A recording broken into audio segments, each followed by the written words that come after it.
The Green Bay Packers were unable to come away with a win against the Atlanta Falcons in a close game that ended 25-24. Despite strong performances from quarterback Jordan Love and many other players on the team, the Packers were unable to come away with the victory. Love was able to throw for 151 yards and 3 touchdowns. The first was to Jayden Reed, who took the ball 9 yards for the touchdown. The second went to Dontayvion Wicks for 32 yards and 6 points. And his final touchdown pass went back to Reed and was good for 10 yards and another score with 56 seconds remaining in the third quarter. Love also ran the ball twice for 23 yards, but it wasn't enough to secure the win. The Falcons' defense was able to make the necessary plays to keep the Packers out of the end zone the entire fourth quarter and seal the victory. The loss was a tough one for the Packers, as they held the lead for most of the game but gave it up late in the fourth quarter and were unable to come back.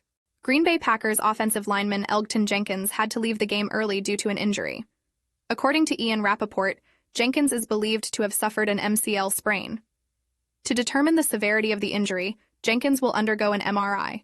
The results of the MRI will determine the severity of the injury and the amount of time Jenkins will be out of the game. The Packers have been relying heavily on Jenkins this season, as he has been a major contributor to the team's success. Jenkins has been a key part of the Packers' offensive line, helping to protect quarterback Jordan Love and open up running lanes for the running backs. With Jenkins out of the game, the Packers had to try and find a way to fill the void he left behind.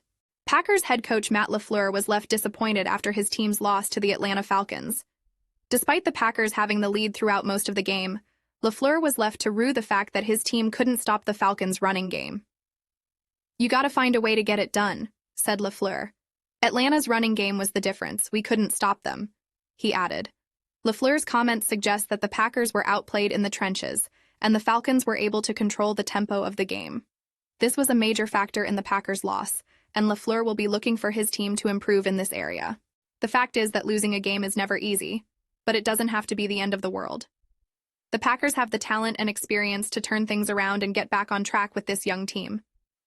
With a few adjustments and a renewed focus, the Packers can still have a successful season. The key is to not get too down on themselves and keep pushing forward. It will be interesting to see how the division shakes out in the coming weeks. The Packers and Lions are at the top of the NFC North with 1 win and 1 loss each, while the Bears and Vikings are both looking for their first win as both teams are 0-2. It is still too early in the season to know who will be on top at the end, and it's still anyone's year. Thanks for watching. That's all for this video, and for the Packer Fan Network, I am Simone. Go Pack Go! Thanks for watching the Packer Fan Network. I hope you enjoyed this video.